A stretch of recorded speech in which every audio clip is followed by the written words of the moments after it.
Wow, what a weekend it was, huh? Premier League match week number 30 is in the past now because the game between Arsenal and Manchester City just finished like 10 minutes ago. So I'm recording this video to give you the recap of what happened. So today is Sunday, the last day of March. Liverpool beat Brighton 2-1, Manchester City 0, Arsenal 0. We're going to come back to give you more details about these two games here, but let me just go very quickly to remind you the whole weekend. So Saturday, March the 30th, Newcastle United beat West Ham United 4-3. Bournemouth beat Everton 2-1. Chelsea drew at home against Burnley 2-2. Nottingham Forest against Crystal Palace 1-1. Sheffield United against Fulham 3-3. Spurs against Luton Town 2-1. Aston Villa beat Wolves 2-0. Brentford against Manchester United 1-1. And yeah, that's about it. So all these games happened. Chelsea got a terrible result by dropping 2 points. Manchester United also terrible result because they have to fight for top 4. So I think Chelsea can say goodbye to European competitions at the moment. But Manchester United can still fight and get to top 5. And we have... this game was crazy. Newcastle against West Ham. What a game that was, man. It was really crazy. With goals that West Ham scored, and the comeback from Newcastle was something incredible. Congratulations to Newcastle United, because I didn't really believe that they were going to do anything. It was that crazy. And Manchester United, they actually scored in added time, Fergie time, and they were celebrating, right? They were celebrating Mason Mount winner, and then 2 minutes later, in the added time, boom, the bees, they scored. So it was funny to see. Andre Onana had a very good game. Mason Mount, nice to see him smiling and scoring goals again. But it was really crazy this weekend. All the games were really crazy. Now we're going to focus more on the games on Sunday, because the games on Saturday, I've already made few videos about them, so we don't have to waste time. Okay, my people, so let's go and check it up. Liverpool 2, Brighton 1. Look at that. Mo Salah was the man of the match because he was amazing. Luis Diaz scored for Liverpool 27th minute. Mo Salah 65th minute. Danny Welbeck opened the score like the 2nd minute. It was a very quick goal, and I was thinking Liverpool might struggle, but at Anfield Stadium, my friend, it's not over until it's over. And Liverpool still don't have Alisson Becker, but Kelleher is a very, very good goalkeeper. He's underrated. Very, very good. Gomes was there, Van Dijk, Kwasa, Bradley, Endo, Dominic Szoboszlai, McAllister. And you see that Klopp knows how to use players regardless of how cheap you cost or how expensive you are.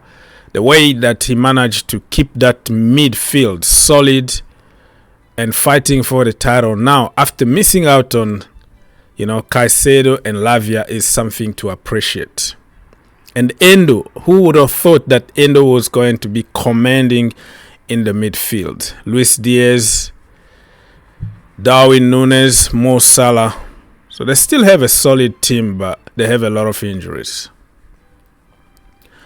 So let's check on statistics from that game. Ball possession. Liverpool had almost 55%. Shot on target 8 for Liverpool, 3 for Brighton. Shot altogether 30 shots. Wow. They're just shooting and shooting from every single angle. So the Zerbi today probably was his audition at Anfield Stadium, because remember that he might leave at the end of the season and Klopp is leaving. So who knows?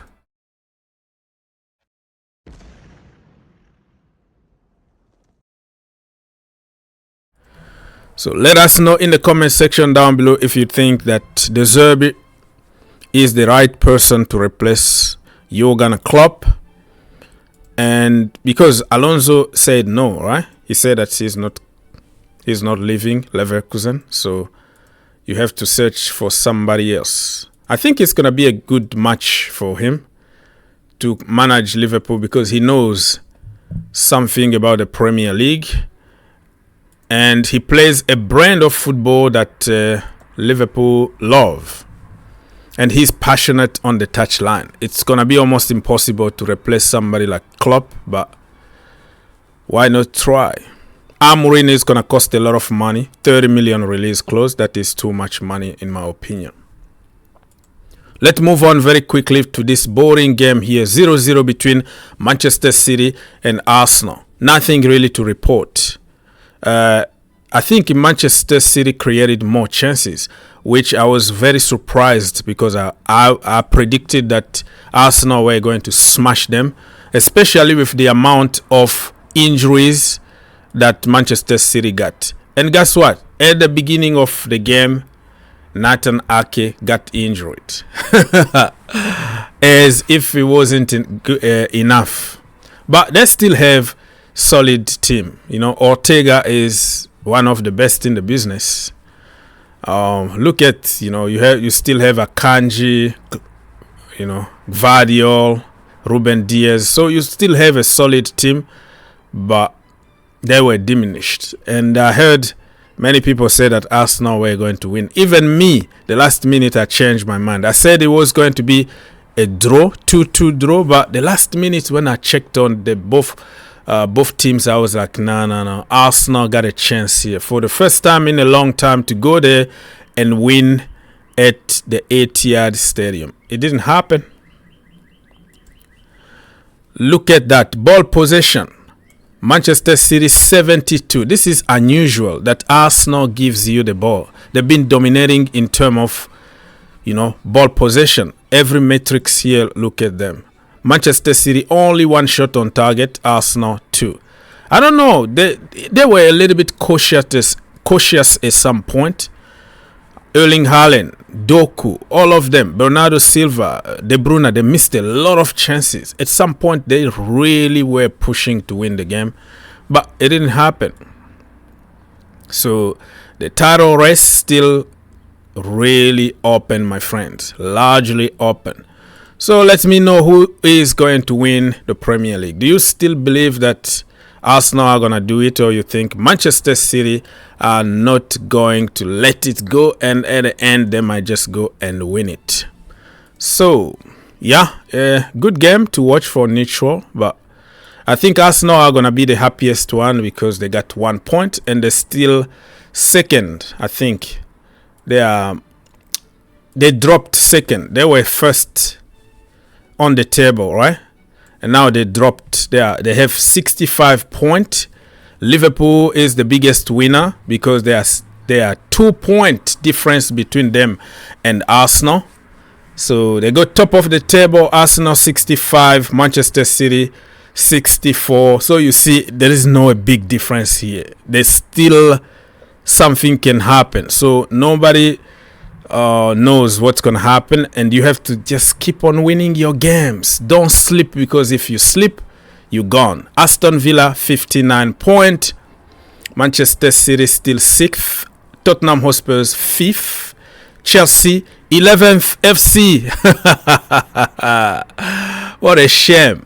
Luton Town, Burnley, Sheffield United are the bottom, and the relegation, if the league ends today, they are going to the championship.